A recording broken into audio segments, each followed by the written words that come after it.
শুভ অপরাহ্ন।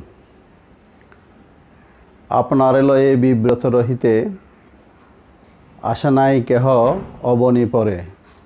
সকলের তরে সকলে আমরা, প্রত্যেকে আমরা পরের তরে।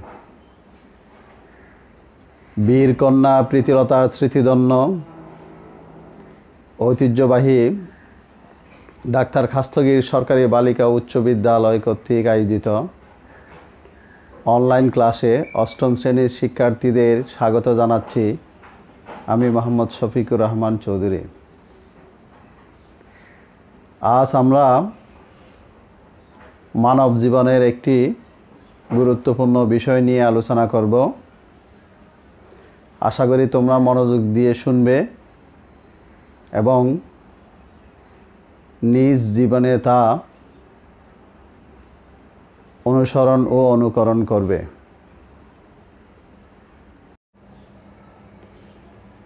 আমরা ফাটে ফিরে যাচ্ছি।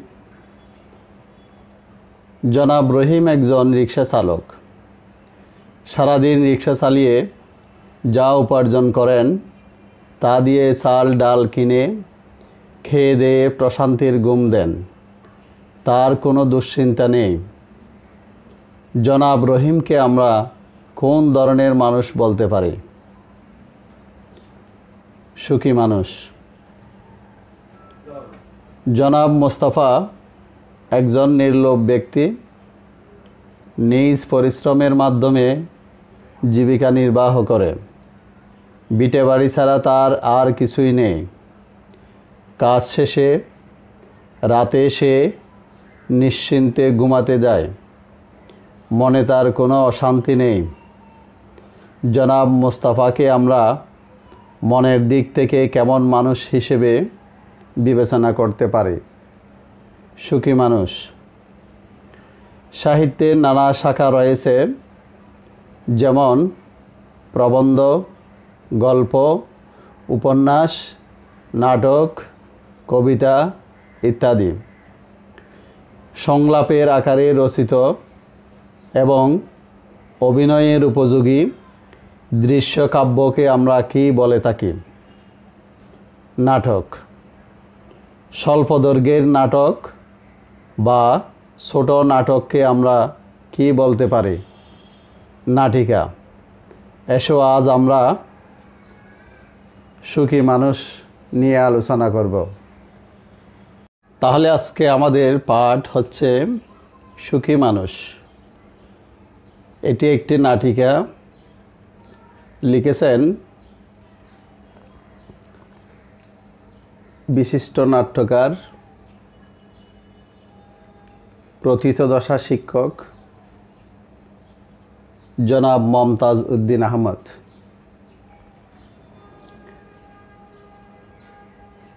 আজকের পাঠ শেষে শিক্ষার্থীরা অন্যায় ও অনৈতিকভাবে উপার্জিত অর্থবৃত্তির কুফল সম্পর্কে বলতে পারবে।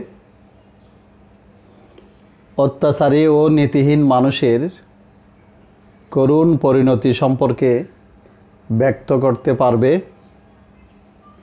সৎ ও নৈতিকতার পথে চলতে অনুপ্রাণিত হবে।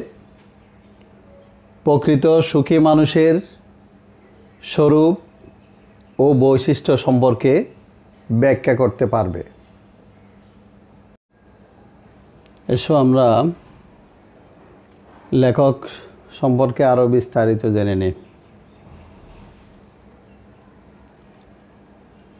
নাম মমতাজ উদ্দিন আহমদ। জন্ম হচ্ছে 18 জানুয়ারি 1935। পিতা কলিম উদ্দিন আহমদ। জন্মস্থান পশ্চিমবঙ্গের মালদহ।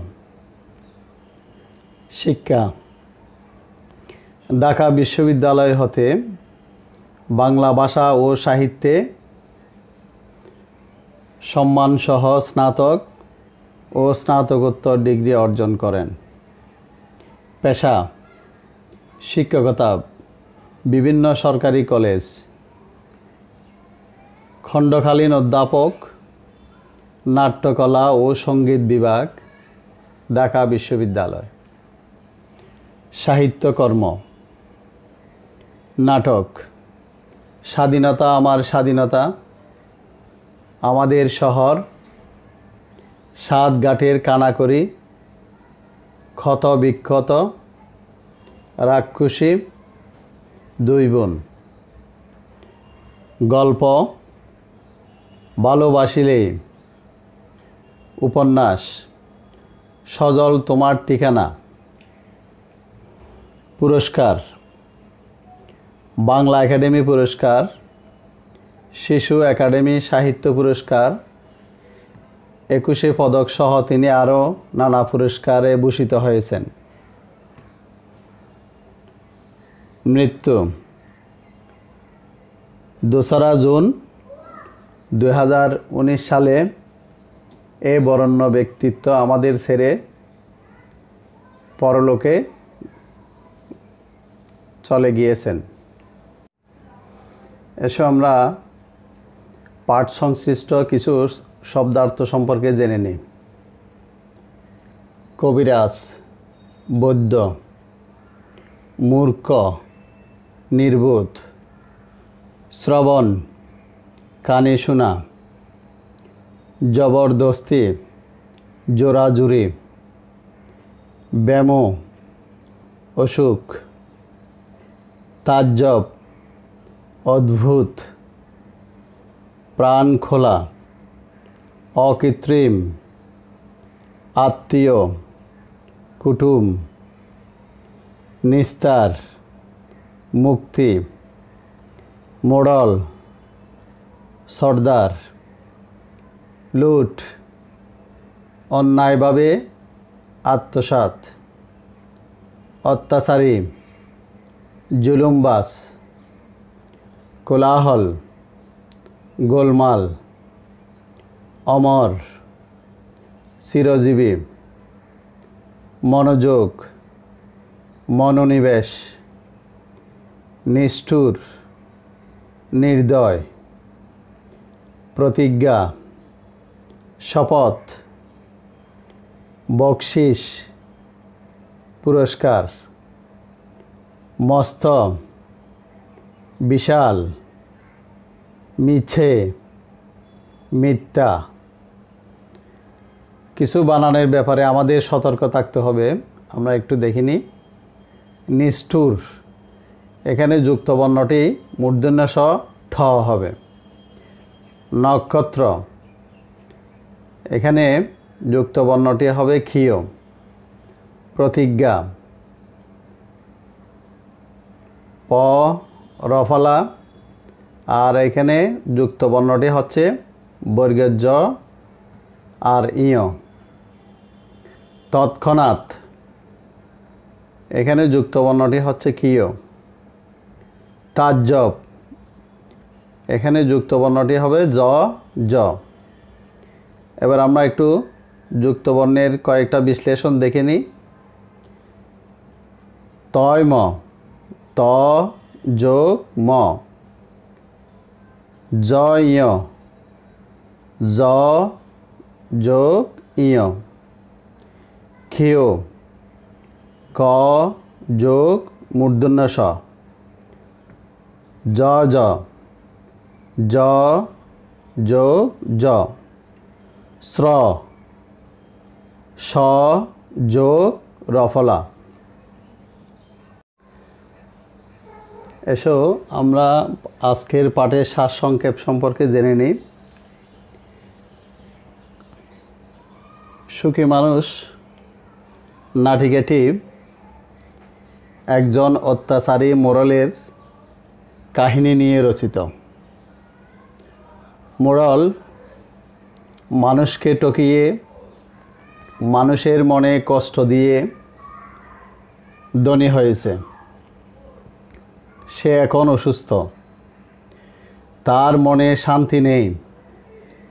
চিকিৎসক বলেছেন, কোনো সুখী মানুষের জামা গায়ে দিলেই শুধু মোড়লের অসুস্থতা কেটে যাবে। কিন্তু 5 গ্রাম খুঁজেও একজন সুখী মানুষ পাওয়া গেল না। পরিশেষে একজনকে পাওয়া গেল, তার কোনো সম্পদ নেই, এমনকি নিজের কোনো জামাও নেই। তাই মোরলের সমস্যার সমাধানও হলো না। অতএব বলা যায় যে অন্যায় ও অনৈতিকভাবে উপার্জিত অর্থবিত্তই মানুষের অশান্তির মূল কারণ। আর সৎ পথে পরিশ্রমের মাধ্যমে জীবিকা নির্বাহ করলেই জীবনে শান্তি মেলে। এবার আমরা আজকের পাঠটি অনুধাবন করার জন্য আমরা একটু পাঠ বিশ্লেষণে যেতে চাই। এই নাটিকাটিতে দুটি দৃশ্য রয়েছে, চরিত্র রয়েছে 5টি। মোরল, হাসু, রহমত, কবিরাজ ও একজন লোক। আমরা পাঠ বিশ্লেষণে দেখি, মোড়ল আমাদের সুবর্ণপুরের বড় জ্বালিয়েছে, এর গরু কেড়ে তার ধান লুট করে তোমার মোড়ল আজ ধনী। এই সংলাপটি হাসুর। হাসু মোড়লের ফুফাতো ভাই সম্পর্কীয় আত্মীয়। আর এই হাসু এই সংলাপটি রহমতের উদ্দেশ্যে বলেছেন। রহমত হচ্ছে মোড়লের বিশ্বস্ত চাকর। এই সংলাপ থেকে আমরা বুঝতে পারছি যে মোড়ল একজন অত্যাচারী লোক ছিলেন। তিনি অন্যায়ভাবে অসৎ উপায়ে উপার্জন করতেন, অন্যের সম্পদ কেড়ে নিতেন এবং এভাবে তিনি ধনী লোকে পরিণত হয়েছেন। তোমার মোড়ল একটা কঠিন লোক, এটিও হাসুর একটি উক্তি। মোড়ল আমার মুরগি জোর করে জবাই করে খেয়েছে। হাসুর এই উক্তি দিয়েও আমরা স্পষ্ট বুঝতে পারছি যে মোড়ল কী ধরনের ব্যক্তি ছিলেন।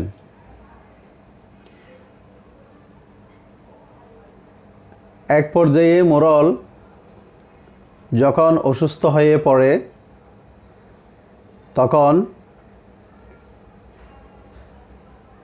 বিছনায় শুয়ে শুয়ে সে আর্তনাদ করছিল, হাউমাউ করে কান্না করছিল এবং তার চাকর রহমতকে প্রশ্ন করছিল যে আমার কত টাকা, কত বড় বাড়ি, তবু আমার মনে দুঃখ কেন?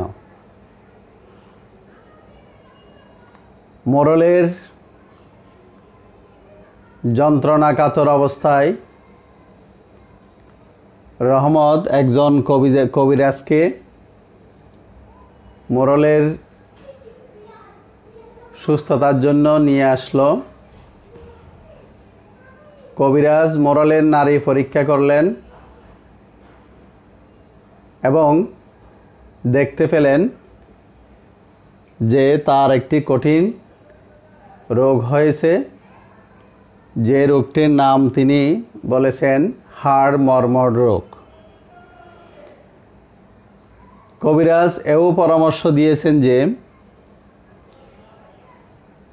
এই নিষ্ঠুর মোড়লকে যদি বাঁচাতে হয় তাহলে একজন সুখী মানুষের জামা সংগ্রহ করতে হবে। সুখ বড় কঠিন জিনিস। জগতে সবাই অসুখী, কারো সুখ নেই। সুখী মানুষ পাওয়াটাও দুষ্কর। তাই অনেক খোঁজাখুঁজি করেও 5 গ্রামে একজন সুখী মানুষ পাওয়া গেল না। পরিশেষেও যাকে পাওয়া গেল তার কাছে কোনো জামা ছিল না। এই নাটিকাটিতে আরও কিছু সংলাপ এসেছে যে সুখ বড় কঠিন জিনিস, সবাই অসুখী, কারো সুখ নেই। মানুষ ও প্রাণী অমর নয়, লোভে বা পাপে মৃত্যু। মানুষ এবং প্রাণী পৃথিবীতে আগমন করে কিছুকাল অতিবাহিত করার পর তারা আবার স্বাভাবিক নিয়মে মৃত্যুবরণ করে। তবে মানুষ যদি লোভের বশীভূত হয়, লোভ করতে করতে তার অনেক পাপ হয়ে যায়, আর এ পাপের ফলে তার মৃত্যু হয়। অন্যের মনে দুঃখ দিলে কোনো দিন সুখ পাবে না। আমরা যদি মোরলের চরিত্রের দিকে একটু তাকাই, তাহলে সহজে অনুমান করতে পারি যে তিনি মানুষের সম্পদ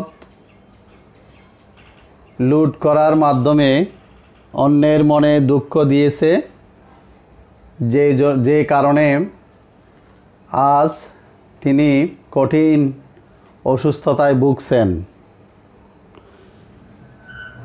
কবিরাজ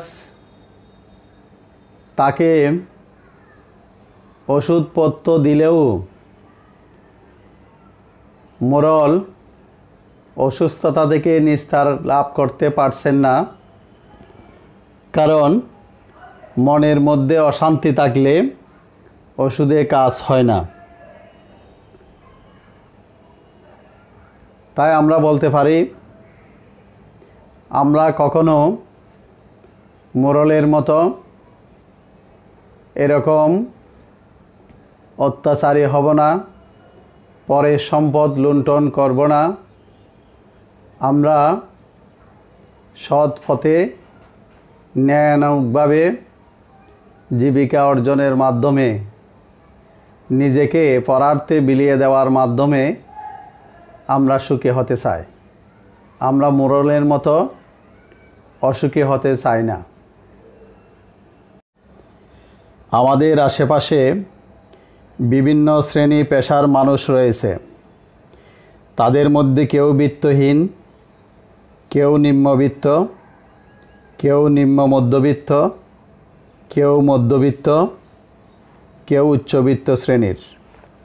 বিভিন্ন পেশার মানুষের মধ্যে রয়েছে সরকারি চাকরিজীবী, বেসরকারি চাকরিজীবী, ব্যবসায়ী, শিল্পপতি, ক্ষুদ্র ব্যবসায়ী, ফেরিওয়ালা, রিক্সা চালক, ভ্যান চালক, গাড়ি চালক, মুটে মজুর, উকিল, ব্যারিস্টার, ডাক্তার, পুলিশ, শিক্ষক, ব্যাংকার, নার্স, দারোয়ান ইত্যাদি। সুখ সম্পর্কে আমরা যদি তাদের অভিমত গ্রহণ করি, তাহলে আমরা কি অভিন্ন উত্তর প্রত্যাশা করতে পারি? নিশ্চয় না। তাতে দেখা যাবে এক একজনের অনুভূতি এক এক রকম। শিল্পপতিরা মনে করে আরও বেশি শিল্প কারখানায় স্থাপন করতে পারলেই সুখী হতে পারব। ব্যবসায়ের প্রসার ঘটলে ব্যবসায়ের সুখ। আরও বেশি বেতন পেলে চাকরিজীবীরা সুখী হতে পারত। গাড়ি কিনতে পারলে কেউ সুখী হতে পারত। বাড়ি কিনলে মধ্যবিত্তের সুখ আসত।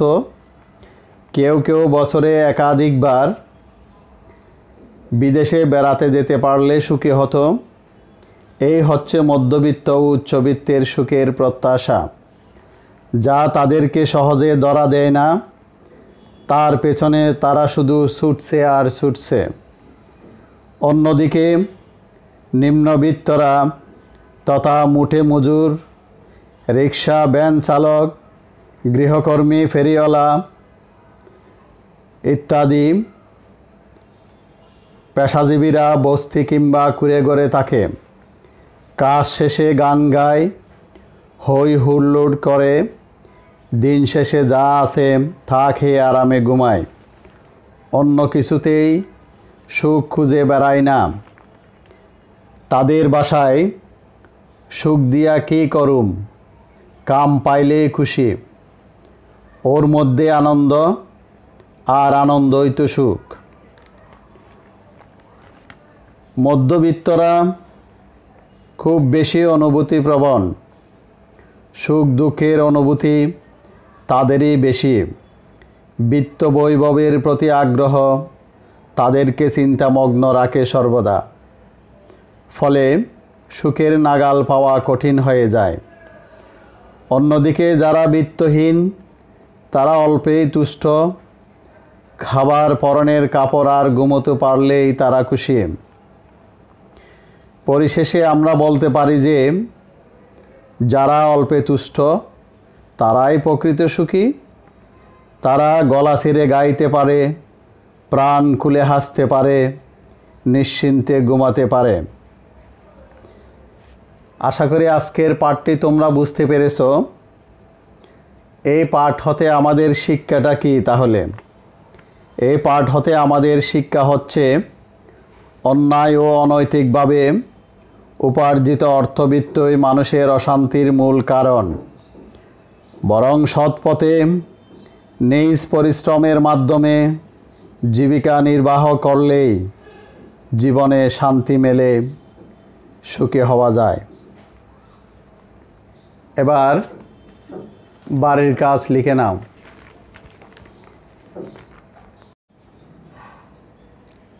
তোমরা বাড়ির কাজ লিখে নাও।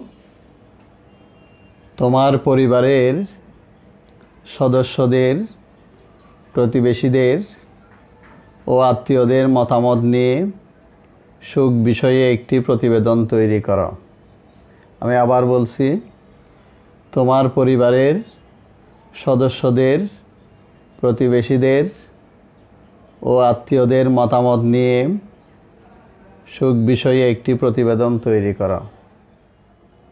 পরিশেষে মহান সৃষ্টিকর্তার দরবারে প্রার্থনা করছি তোমরা সুস্থ থাকবে, ভালো থাকবে, নিরাপদে থাকবে, স্বাস্থ্যবিধি মেনে চলবে, মা বাবার কথা মেনে চলবে, রুটিন অনুযায়ী বাসায় পড়ালেখা করবে। মনে রাখবে, আমরা দুর্নীতিকে প্রশ্রয় দিব না, দুর্নীতি করবও না। দুর্নীতিকে আমরা না বলবো, তাহলে পরে আমরা প্রকৃত অর্থে সুখী হতে পারব। আমাদের এই দেশকে ক্ষুধামুক্ত, দারিদ্রতামুক্ত, দুর্নীতিমুক্ত সোনার বাংলাদেশ আমরা গড়তে পারব। সকলকে ধন্যবাদ।